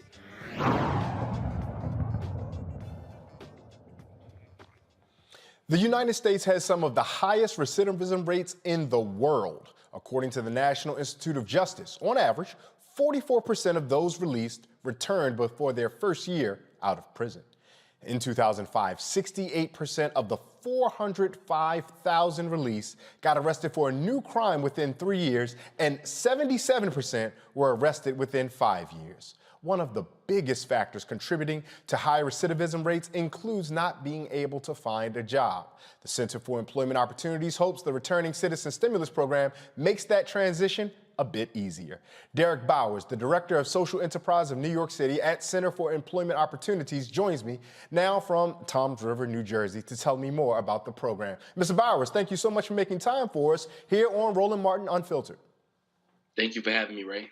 We're excited about the program because the name alone, the Returning Citizen Stimulus, it invokes the same ideas that so many of us received stimulus checks when we were at our worst economic points during points of the pandemic and during points of the Great Recession. Is that what viewers should think about when they hear this? Yes, that's exactly what they should think about. In the onset of the pandemic, we saw so many Americans in need. And the previous federal administration made sure that there was a stimulus and unemployment benefits for Americans. But when it comes to those recently released from incarceration, they did not have the work history or the tax returns to qualify for those benefits. And so CEO realized that there was a tremendous need to make sure that individuals returning from incarceration had access to cash assistance. Mr. Bowers, we're going to interrupt you for 1 second. Our folks on tech are telling me that we're having a difficult time trying to get your connection through, and we apologize for that. They're going to call you right back. I'm going to talk a little bit and just give some folks some background while they connect that with Mr. Bowers for our control room. I'm going to talk a little bit about what that stimulus program is. I'm going to invite our panel to join us just for a quick second. Again, Reverend Jeff Carr, Dr. Omekongo Dibanga, and Dr. Julianne Malveaux.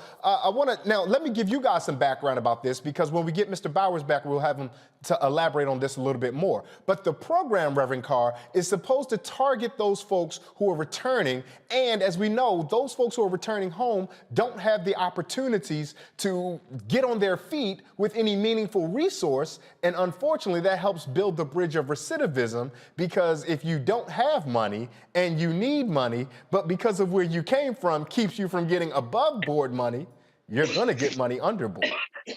Oh, sure. When you're locked out of opportunity, when you're locked out of spaces where you are empowered, you find that, again, there's nothing else to do. You have to find a way to feed yourself and to feed your family. Unfortunately, the prison industrial complex that exists now, that makes it so that the for-profit system begins to look at things like reading scores and grades of kids in the 3rd grade so that it can determine how many beds they're going to eventually need when they get into juvenile and they're 18. It still persists. So you have this revolving door. And we ask ourselves, we often sit outside in judgment. I don't get to do that as a spiritual leader. I have to deal with people as they come, and I get what I inspect and not what I always expect. But many times we think about recidivism and prisoners, we classify people. We just say, oh man, they just, they've been in the joint, they did a stretch. That's just my cousin who gets in trouble all the time.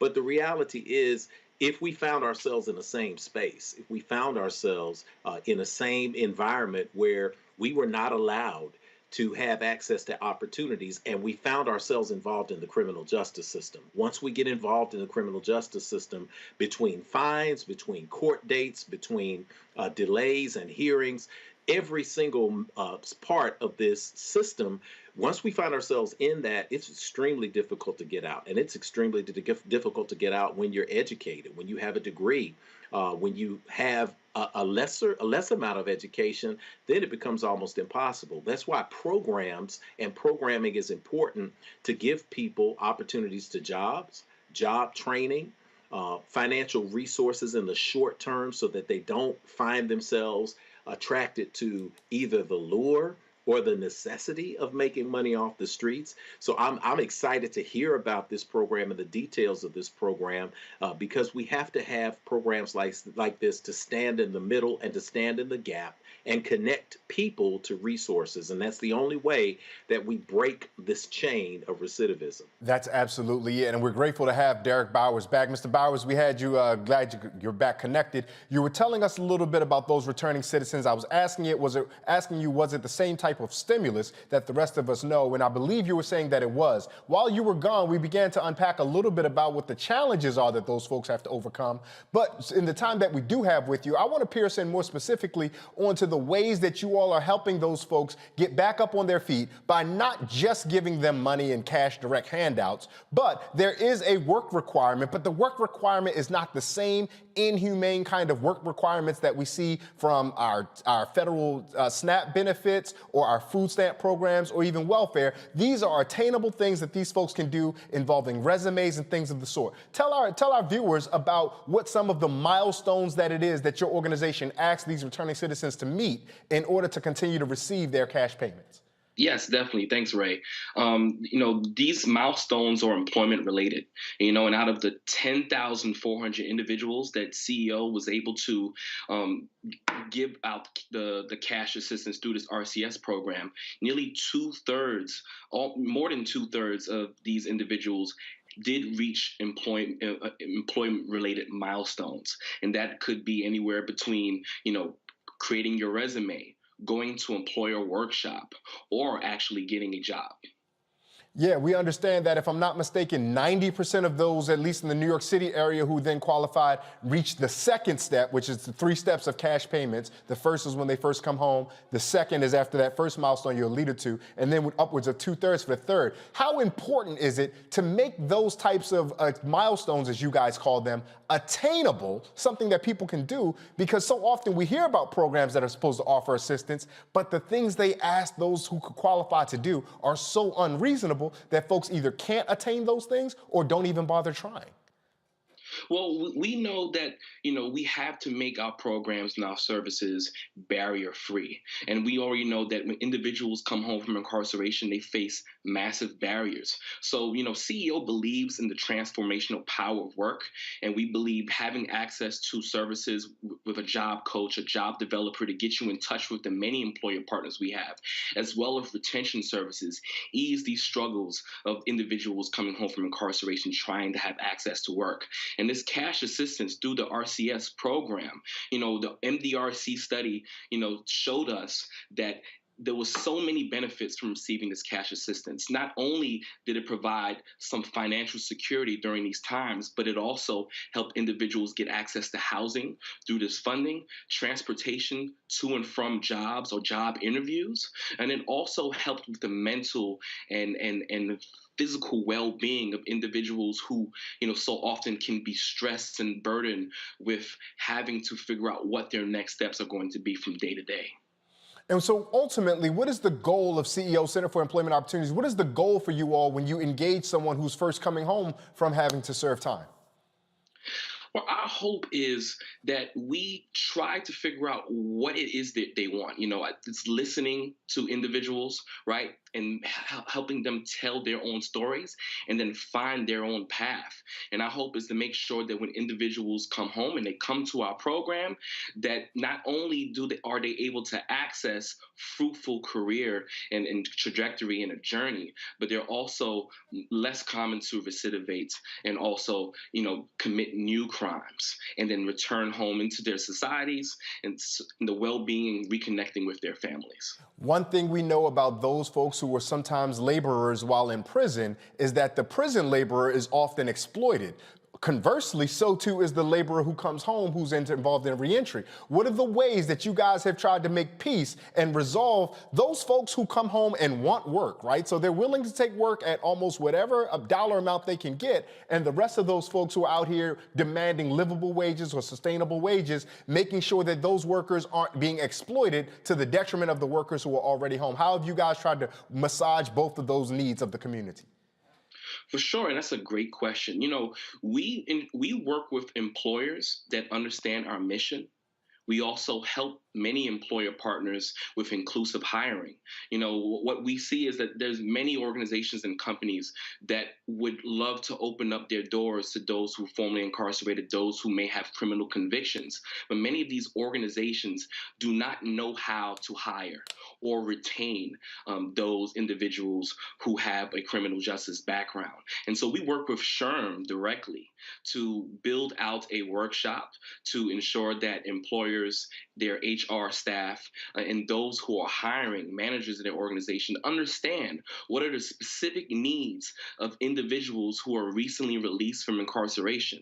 And not only are we doing that, but we also have a amazing model that provides a year-long of retention services. So when that manager comes to CEO and wants to hire our individuals, we want to make sure that employee, our participant who becomes an employee of that organization or company, has all the tools necessary to meet success at that job.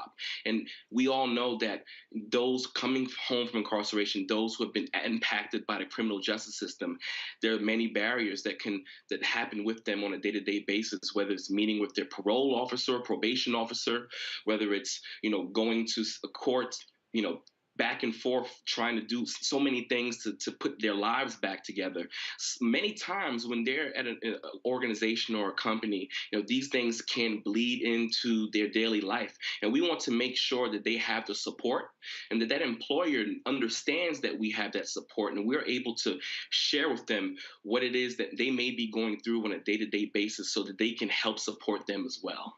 Now, the RCS, the Returning Citizen Stimulus Program, took shape in 28 different locations across the United States. But I noticed that the piece highlights seven of the cities, to be specific, including Tulsa, Denver, New Orleans, Los Angeles, Detroit, and New York City. From your experience in New York City, is there anything that you guys done in that city, such a large and important city of so many people, that has been usable, that has been modeled in other places because of what you all have been effective at doing in New York? Yes, I mean, CEO started in New York City. It's our flagship location, and we are the largest reentry organization and provider that uses a transitional work model.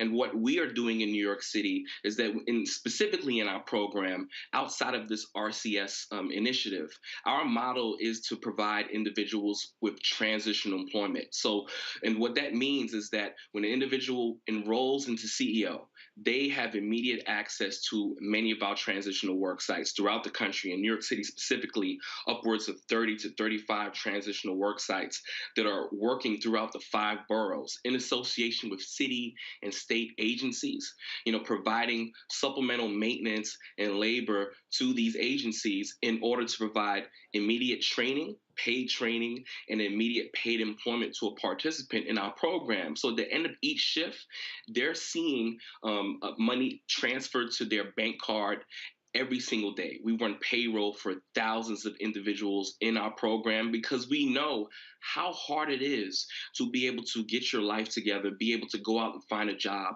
pay for those immediate living needs unless you have immediate cash at hand.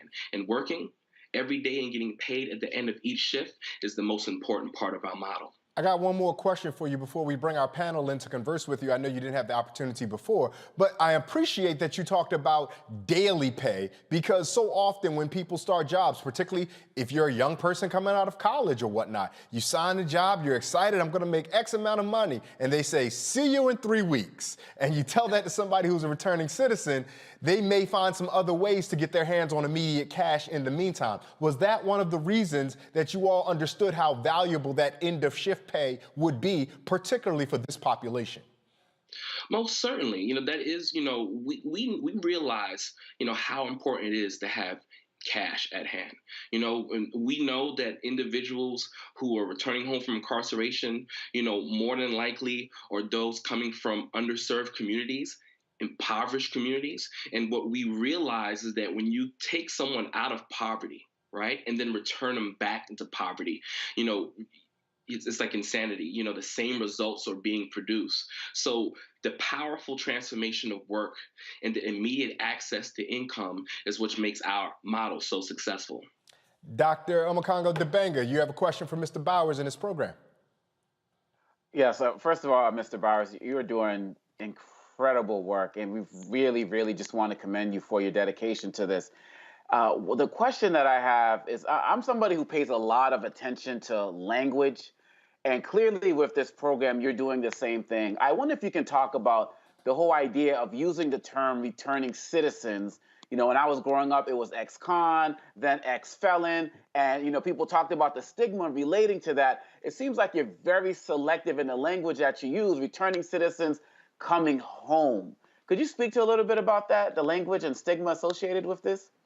For sure. I would love to speak to that. And, I think that the one thing, the immediate thing that we realize with individuals returning home from incarceration, and what we need the rest of the country to realize, is that they're our citizens. They're our friends, our brothers and sisters, our relatives, our co-workers, our neighbors, and so we can't forget about them. We can't forget about their humanization, right? And so what sometimes we see with the stigma of being incarcerated is when individuals return home, that stigma stays with them for much longer. Even after they've redeemed themselves, they've paid their dues to society, they're ready to come back and be a part of society, be a part of their families, be a part of their communities, and be an important asset to those communities. And so the first thing we want to make sure is that we recognize their humanity as we're helping them get back into society.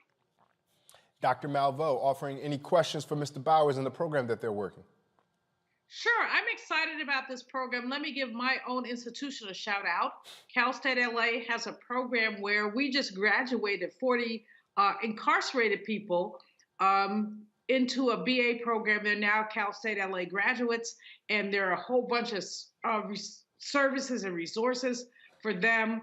40 is a very small number, but on the other hand, it's a huge number. And so I got to shout out my provost, Dr. Jose Gomez, who has basically instituted this program.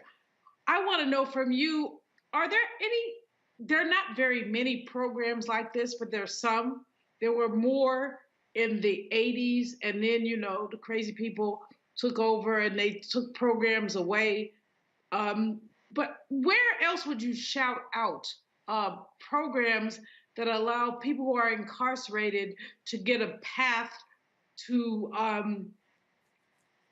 productive life through higher education?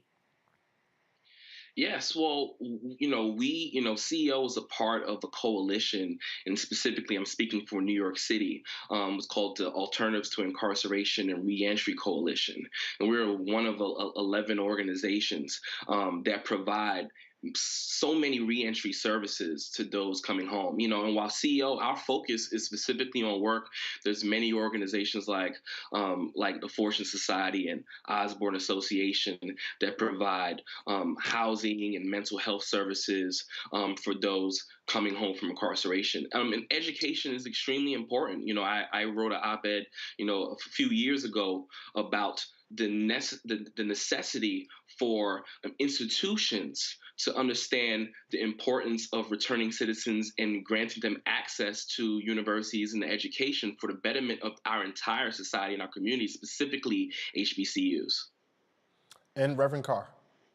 Thanks, man. And I'll be brief because I had a little say-so while we were hooking you back up to tech, Brother Bowers. First off, thanks for everything you're doing. Again, to add to what Dr. Omekongo said, reframing the language so that we're talking about returning citizens is very important because it reframes the way we treat people when we interact with them. Let me ask you about, in that tradition of reframing language, in another iteration, I would say, what are the unique challenges that you face when trying to get an employer to be a part of the program and to deal with the stigmas? And that would be, I guess, in this language, what are the unique opportunities that you have? If I'm a new employer and I say, hey, I want to be involved in hiring some returning citizens, what are some of the first things that you have to deal with me on to get me to be able to be a great partner?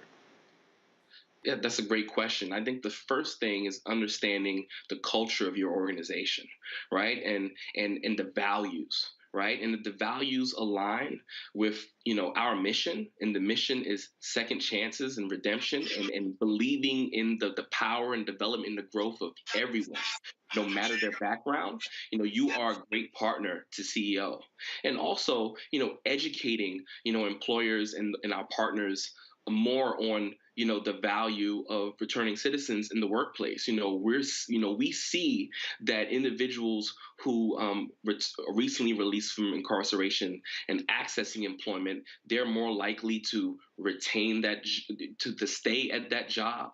They're more likely to be on time. And then when we've done interviews with employers throughout the country, those employers have stated that individuals who recently released from incarceration, now returning citizens, are just as valuable and just as capable as any other individual that they've hired. Once we're able to educate those employers and partners through that, and then moving them past the stigma, and then seeing our program up close, through our transitional work program, through our success stories, they are more likely, more comfortable with working with us because, the individuals, this population, this pool of Americans who, 600,000 individuals return home from incarceration every single year and millions more from local jails. These are the individuals who will help us get through, the economic issues that we're having today, especially with the Great Resignation. They're the individuals who will take these jobs and will be able to take us into the next wave of what the workforce should look like. Ashe, good brother Bowers, ashe. Where can folks find or follow you if they want to know more about what the organization is doing, more about what you're doing? How can they stay plugged in? Yes, you can go to www.ceoworks.org to learn more about CEO. If you want to donate to the program, or if you have interest in, starting a location in a place that has tremendous need, we would love to hear from you. Again, that's ceoworks.org, and that is both for donations, that is both for support if you want to start it, and if you are a business owner who has a conscience and a commitment to justice. That's Derek Bowers. Mr. Bowers, thank you so much for your time this evening and joining us on Roland Martin Unfiltered, streaming live on the Black Star Network. Thank you, Ray. You're watching Roland Martin Unfiltered, and we have much more coming up for you on the other side of this break. You stay tuned. We'll be right back.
Pull up a chair, take your seat.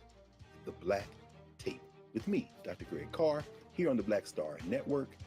Every week, we'll take a deeper dive into the world we're living in. Join the conversation only on the Black Star Network.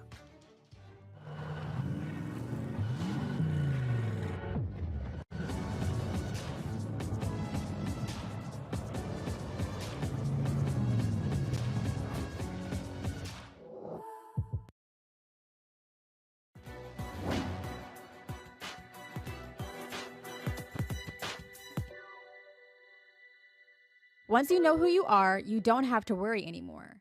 Poet Nikki Giovanni.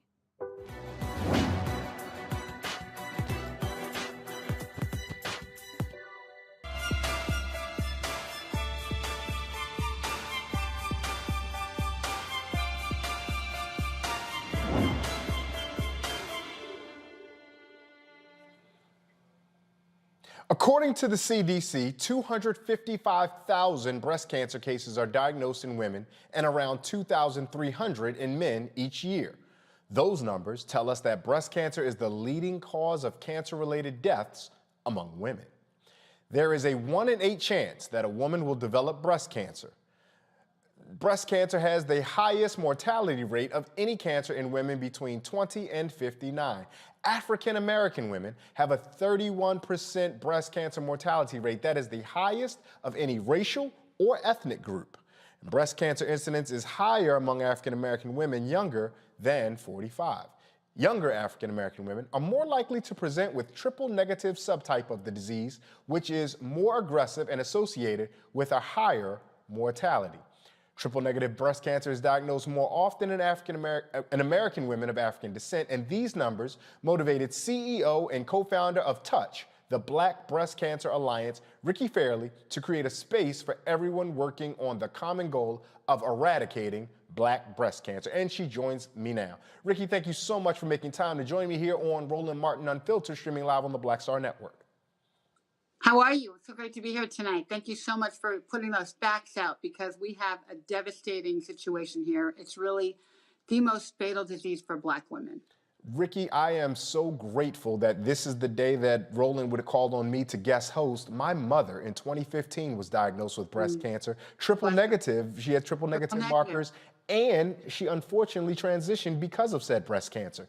And in particular, as I was reading about the work that you all were doing, there was not enough evidence. Her oncologist did not know what would be the best type of treatment for her, because she also suffered from sickle cell, which is something that's also going to be unique to Black women. So if I'm understanding correctly, the efforts to include Black women in trials, we try, if I'm saying that correctly, the efforts to include Black women, it's so that we ultimately can be able to have the types of medicines that we can cultivate that can speak to the specific and unique needs of Black women who are already adversely affected from breast cancer in ways that are disproportionate to our percentages. Am I understanding it correctly? Yes, yes. Our movement is called When We Trial. And right now, the drugs that are currently standard of care on the market, and especially the drugs for triple negative, have not been tested on Black women.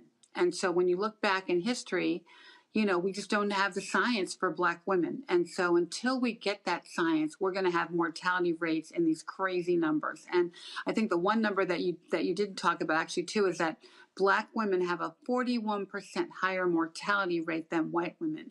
And Black women like me who've had breast cancer, God bless your mom, I'm sorry about that, we have a 71% higher risk of death than white women. Black women under 35, at the age of 35, get breast cancer at twice the rate and die at 3 times the rate of white women. And Black women get triple negative disease at 3 times the rate of white women. And we don't have any, we recently just got 2 targeted therapies for triple negative, but until the last year and a half, we didn't even have targeted therapies for triple negative. But we don't have the drugs, and so we're on a mission to eradicate Black breast cancer. And the only way to do that is to get women in clinical trials. And there's a lot of fear about it that we have to overcome, but we have to overcome it. Ms. Fairley, that's exactly where I was going to go. We've heard about all the hesitancies that people in our community have with this vaccine. And so to now ask folks to be a part of trials, there's skepticism there. So in what ways are you approaching those in our community to be able to tell them we need you in this trial and it is worth being in this trial? Well, you know, we did a lot of research last year, and a lot of research with breast cancer patients, actually. And everybody says, oh, you're going to get the sugar pill and die. Or, you know, I don't want to be Henrietta Lacks. I don't want to be a guinea pig.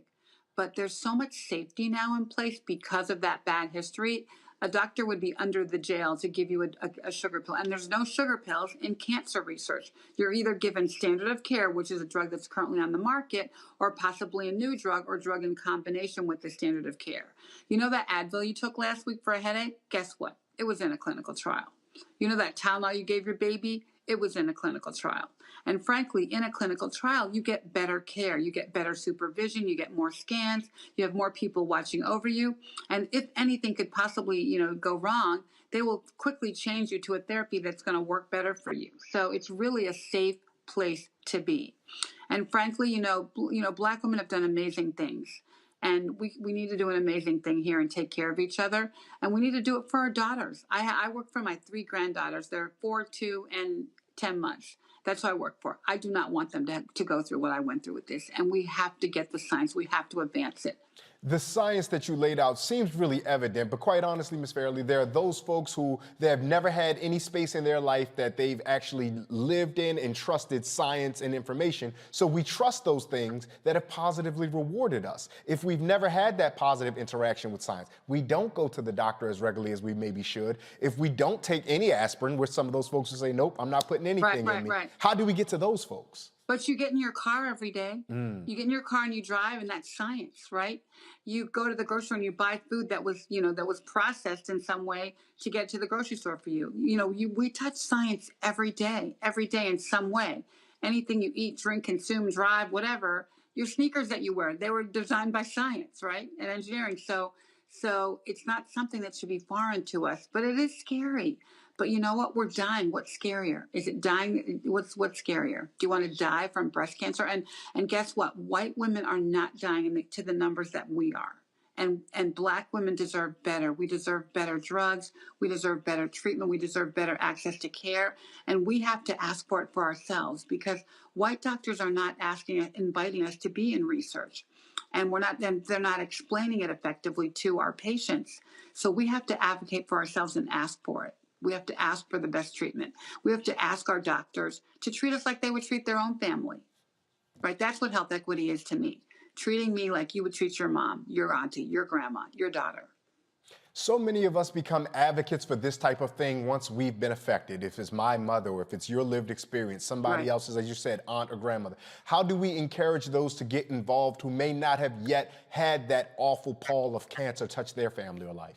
Well, we need to know about clinical trials way before we need one. And we're trying to make this a kitchen table conversation. And you said it earlier, Black people, we don't talk about health. We don't talk about until somebody's dead or dying, right? We need to bring it to the kitchen table. So we're actually educating young Black women. We have an HBCU internship program because I believe that young women are going to bring these conversations to their moms and their grandmas. Hey, Mom, did you get your mammogram? Hey, Grandma, what's her story?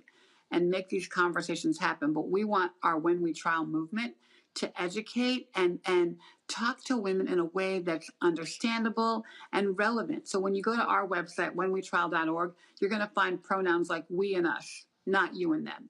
Because we want Black women to we're with it. This is for us, by us, with us. And we want Black women to feel comfortable with the information so they can embody it and talk to their daughters and talk to their mamas and talk to their family about this important movement. We have to do this. We have to save these lives. We can't let people die anymore. It's ridiculous. I'm going to bring the panel into our conversation. We're joined by Reverend Jeff Carr, Dr. Omokange Dibanga, and Dr. Julianne Malveaux. Dr. Malveaux, I'll start with you. When you hear the work that Ms. Fairley is doing with When We Trial, have you been able to see this at least modeled locally, and now you're hopefully at least learning about what's happening nationally? Or is this something that's the first that you've seen of it? That's the question for you, Dr. Malveaux. And obviously, please feel free to ask Ms. Fairley whatever questions you may have. Well, first of all, Ricky is a dear friend, a very long-standing, and I've been with her as she has dealt with her own triple negative diagnosis, and as she has really been such a support to so many sisters who have been diagnosed with breast cancer, and she's just been there for them. Her whole thing has been about really making sure that Black women understand what we must do to take care of as she puts it, our boobies and our besties, taking care of ourselves. So I'm just delighted to have her on with us today. The one statistic that I think is most important that she's been raising is about the incidence of breast cancer among young women, young Black women. In other words, your health insurance probably will not pay for your mammogram until you're 40 plus. But what we've seen, as Ricky has educated me about, increasingly is that Black women who are as young as in their 20s are experiencing breast cancer and having to deal with some of that. So Ricky, I'd like you to say some more about how this hits young women and what we should be doing to help young women manage this, because so many young women, their breasts are connected to their sexuality. And so they really don't necessarily want to deal with the fact that they may have to have mastectomies and things like that. But we got to put this in context. And like I said, I'm so glad that you're on the program today. I really am. But talk to me about young women and what we should be telling our young sisters about this. So young women, are getting breast cancer in way higher numbers, in way advanced stages. And a lot of times what happens, Jules, you brought it up, is a woman will go to the doctor and present with a lump and say, I have a lump here. And the doctor will say, oh, you're too young for a mammogram. Go away, come back in 6 months and we'll check you out. When 6 months later, they're metastatic. And they're not, so unless you know your bodies, and we're telling them to know your bodies, know yourselves, touch them, feel them, look at them, so that you can advocate for yourself and say, guess what, doctor, this lump was not here a month ago. I did something unusual. And we have to teach them to fight for themselves so that they know to stand up and say, or go to another doctor.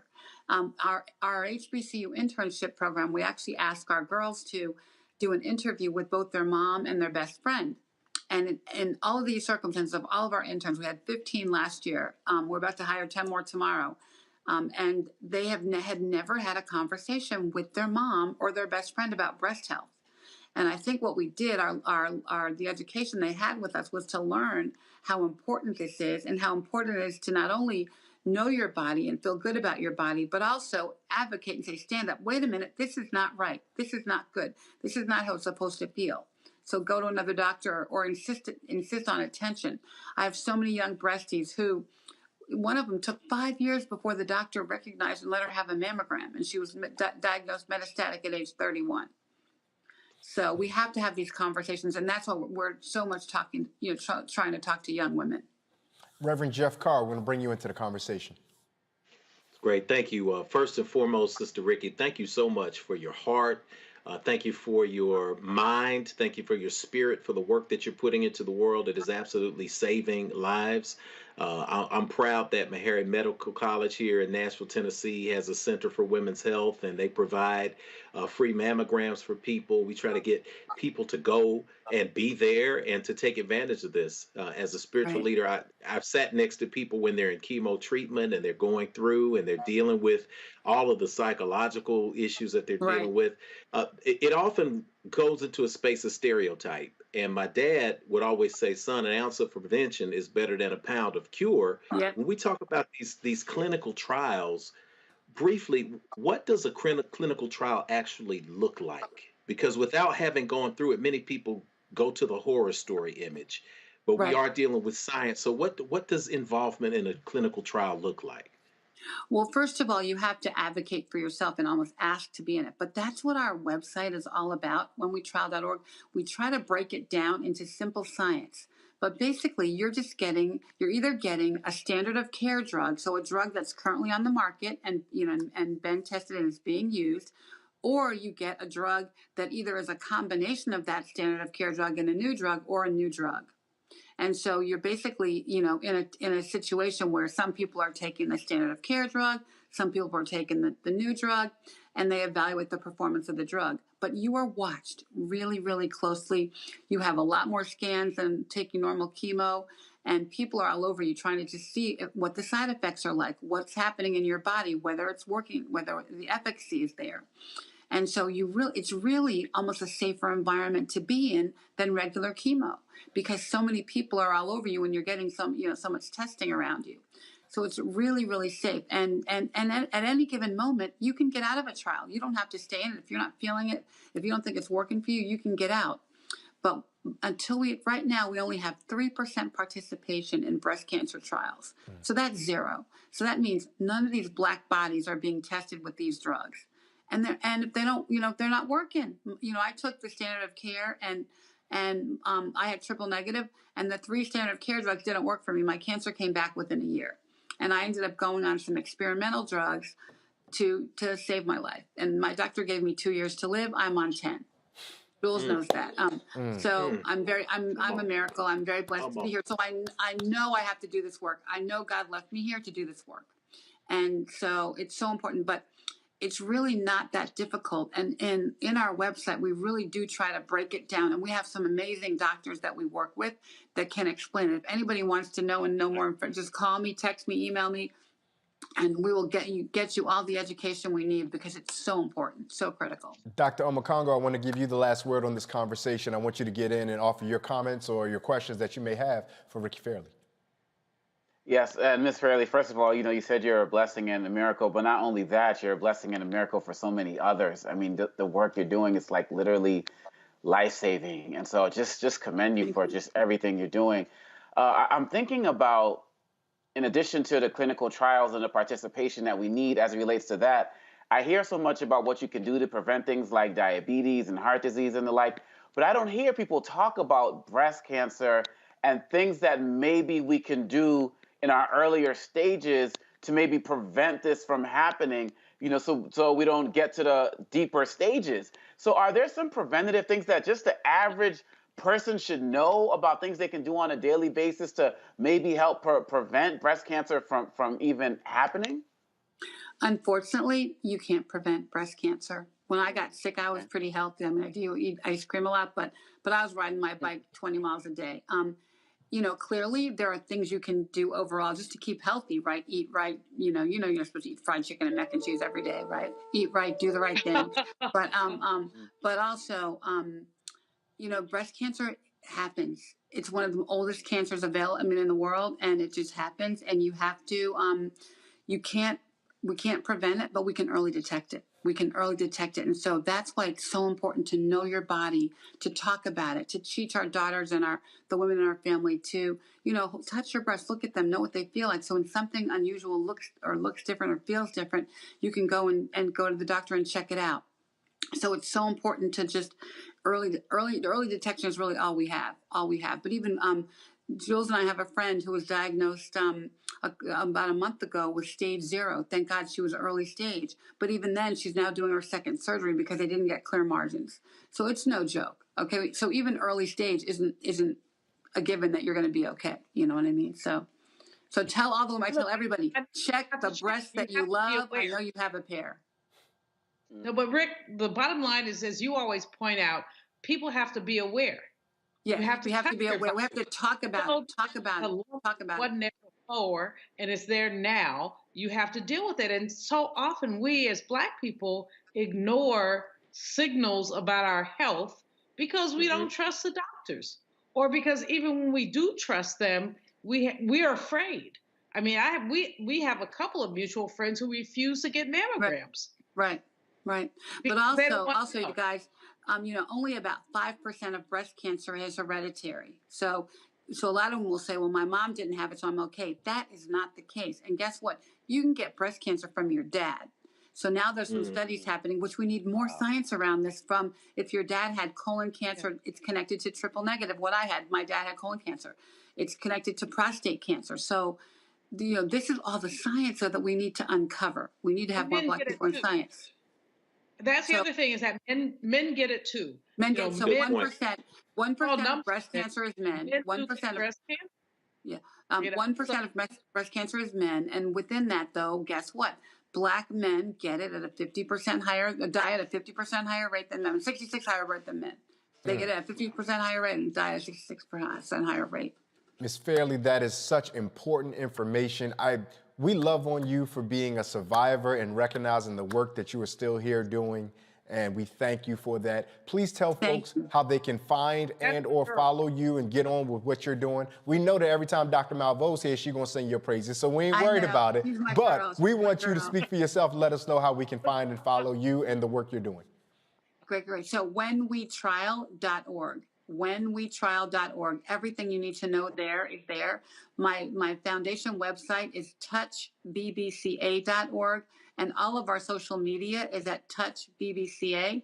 You can reach me on Twitter at touchbbca or Ricky Dove, RICKIDOVE. And call me, tweet me, email me.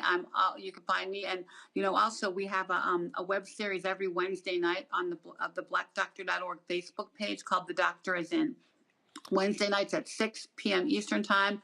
We're always on talking about anything and everything breast cancer. In fact, Wednesday we're going to have this amazing scientist on who has basically validated that Black breast cancer cells look different molecularly than white breast cancer cells. So the science is happening, but we need more of it. Thank you so much for your work, and thank you for your time joining us here this evening. Thank you. Great to see you, Jules. And all you, Rick.